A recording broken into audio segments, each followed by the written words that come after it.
Good morning students. ఈరోజు మనం BA political science second year third semester సిలబస్ను గురించి తెలుసుకోబోతున్నాము. Under CBCSC with effect from 2020-21 ప్రకారము రాష్ట్ర ప్రభుత్వము రూపొందించబడినటువంటి సిలబస్ ప్రకారం థర్డ్ సెమిస్టర్ యొక్క title Indian government and politics, అనగా భారత ప్రభుత్వము మరియు రాజకీయాలు. మన మొత్తము థర్డ్ సెమిస్టర్ సిలబస్ను 5 యూనిట్లుగా విభజించడం జరిగింది. ప్రతి యూనిట్ను తిరిగి 2 పార్టులుగా విభజించడం జరిగింది. ఇప్పుడు మనం యూనిట్ 1ను పరిశీలిస్తాము.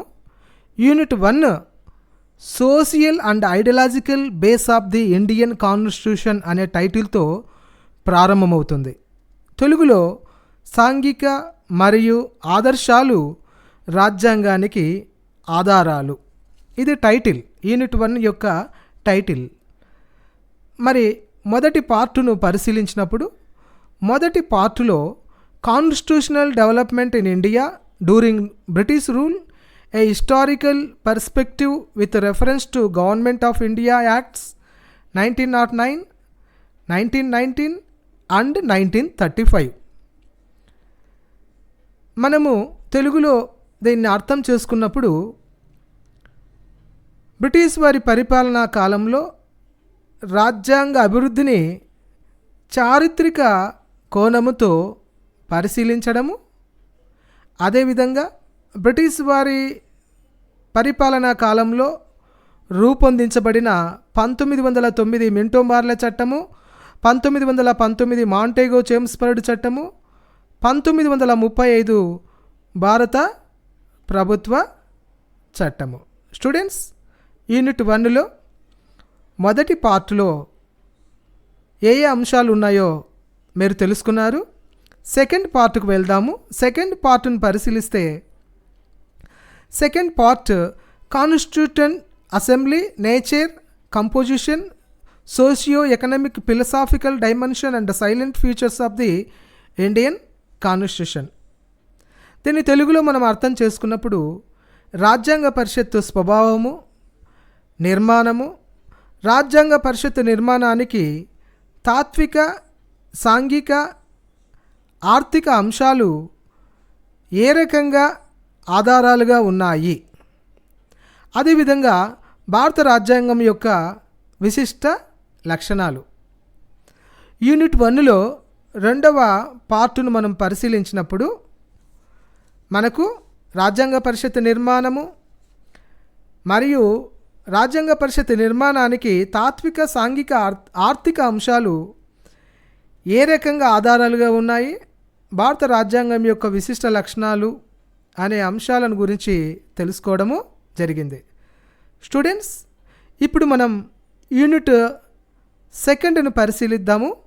యూనిట్ 2 కూడా అదేవిధంగా ఇండివిజువల్ అండ్ స్టేట్ అనే టైటిల్తో ప్రారంభమవుతుంది.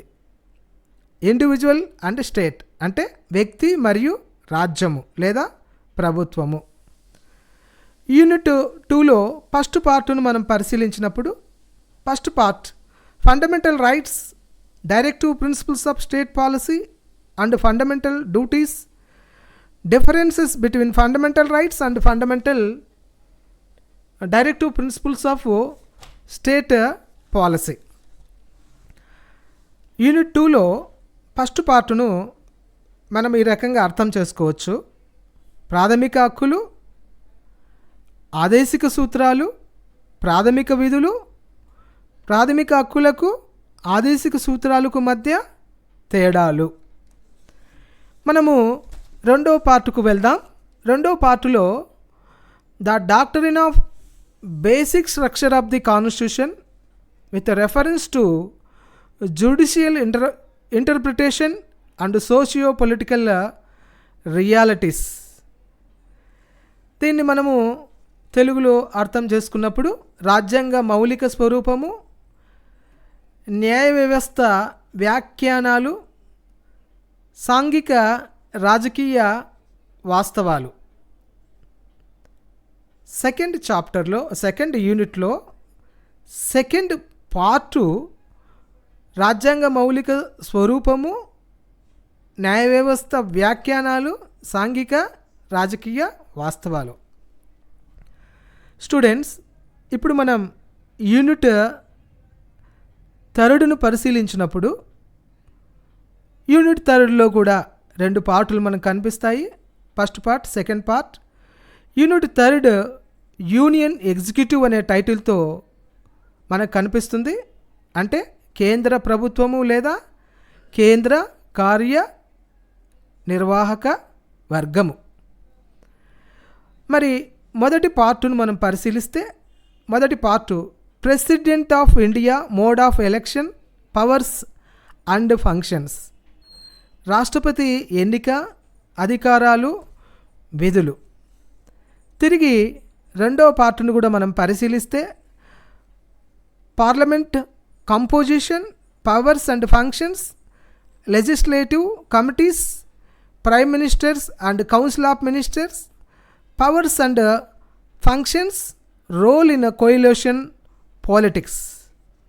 దీన్ని మనం తెలుగులో సెకండ్ పార్టును ఈ రకంగా అర్థం చేసుకోవచ్చు. పార్లమెంటు నిర్మాణము, అధికారాలు, విధులు, పార్లమెంటు కమిటీలు, ప్రధానమంత్రి మరియు మంత్రిమండలి, మరియు ప్రధానమంత్రి యొక్క అధికారాలు, సంకీర్ణ ప్రభుత్వంలో ప్రధానమంత్రి యొక్క పాత్ర. స్టూడెంట్స్, ఈ రకంగా యూనిట్ 3లో మొదటి పార్టులో రాష్ట్రపతి ఎన్నిక, అధికారాలు, విధులు.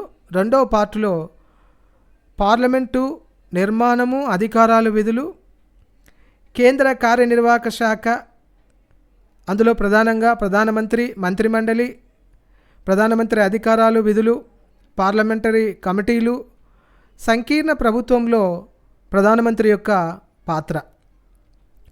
స్టూడెంట్స్, మనము యూనిట్ 4ను గమనిస్తే యూనిట్ 4 కూడా ఒక మంచి టైటిల్తో మనకు కనిపిస్తుంది. State executive. స్టేట్ ఎగ్జిక్యూటివ్ అంటే రాష్ట్ర ప్రభుత్వము లేదా రాష్ట్ర కార్యనిర్వాహక శాఖ. ఇందులో కూడా 2 పార్టులు ఉన్నాయి. మొదటి part governor, mode of appointment, powers and functions. అంటే గవర్నరు యొక్క నియామకము మరియు అతని యొక్క అధికారాలు, విధులు. రెండవ పార్టును పరిశీలిద్దాము. Second part legislature composition, powers and functions, chief minister and council of ministers, powers and functions. రెండవ పార్టును మనం గమనించినప్పుడు రాష్ట్ర కార్యనిర్వాహక శాఖ నిర్మాణము, అధికారాలు, విధులు, ముఖ్యమంత్రి, మంత్రిమండలి, ముఖ్యమంత్రి అధికారాలు, విధులు. స్టూడెంట్స్, ఇప్పుడు మనం చివరి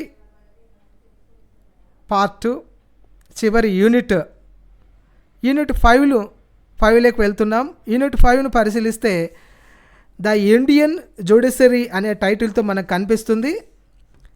అనగా భారత న్యాయ వ్యవస్థ.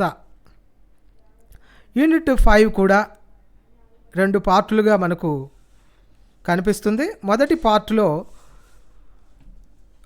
Supreme court composition and appointments, powers and functions of jurisdiction of the supreme court, judicial review, judicial activism. Supreme court యొక్క నిర్మాణము మరియు న్యాయమూర్తుల యొక్క నియామకము, అధికారాలు, విధులు, న్యాయ వ్యవస్థ యొక్క పరిధి, న్యాయ సమీక్ష అధికారము, న్యాయ వ్యవస్థ క్రియాశీలత. మొదటి పార్టులో అంటే యూనిట్ 5లో మొదటి పార్టులో న్యాయ వ్యవస్థ నిర్మాణము, న్యాయమూర్తుల నియామకము, న్యాయ వ్యవస్థ అధికారాలు, విధులు, న్యాయ వ్యవస్థ పరిధి, న్యాయ సమీక్షాధికారము, న్యాయ వ్యవస్థ క్రియాశీలత. స్టూడెంట్స్, అదేవిధంగా యూనిట్ 5లో సెకండ్ పార్ట్ను కూడా మనం పరిశీలిద్దాము. సెకండ్ పార్ట్లో high court composition, powers and functions, debates on the mode of appointment of judges, national judicial appointments commissions and judicial reforms. High court నిర్మాణము, అధికారాలు, న్యాయమూర్తుల నియామక పద్ధతి, జాతీయ న్యాయ కమిషన్, న్యాయ సంస్కరణలు. స్టూడెంట్స్, మరొకసారి యూనిట్ 5ను మనం పరిశీలిస్తే యూనిట్ 5లో మొదటి పార్ట్ న్యాయ వ్యవస్థ నిర్మాణము, న్యాయమూర్తుల నియామకము, అధికారాలు, విధులు, న్యాయ వ్యవస్థ పరిధి, న్యాయ సమీక్షాధికారము, న్యాయ వ్యవస్థ క్రియాశీలత. రెండవ పార్ట్లో హైకోర్టు నిర్మాణము, అధికారాలు, న్యాయమూర్తుల నియామక పద్ధతి, జాతీయ న్యాయ కమిషన్, న్యాయ సంస్కరణలు. స్టూడెంట్స్, రాష్ట్ర ప్రభుత్వము రూపొందించిన నూతన సిలబస్ ప్రకారము second year third semester syllabus మీకు ఇందాక చెప్పిన విధంగా ఉంది. Title Indian government and politics, భారత ప్రభుత్వము మరియు రాజకీయాలు. ఇందులోని అంశాలు దాదాపుగా మనకు వేరియస్ కాంపిటేటివ్ ఎగ్జామినేషన్లో ఇందులోని అంశాల నుంచే చాలా మనకు వస్తాయి. ఈ థర్డ్ సెమిస్టర్ అనేది మనకు చాలా బాగా ఉపయోగపడుతుంది. కాబట్టి మొదట మీరు సిలబస్ను బాగా అర్థం చేసుకోండి. ఆ తర్వాత ఈ మొత్తం సిలబస్లో ఏ యూనిట్లలో ఏ క్వశ్చన్స్ వెరీ ఇంపార్టెంట్ అనే దాని గురించి నెక్స్ట్ క్లాస్లో మీకు చెప్తాను. Okay, thank you for patiently listening. Thank you students.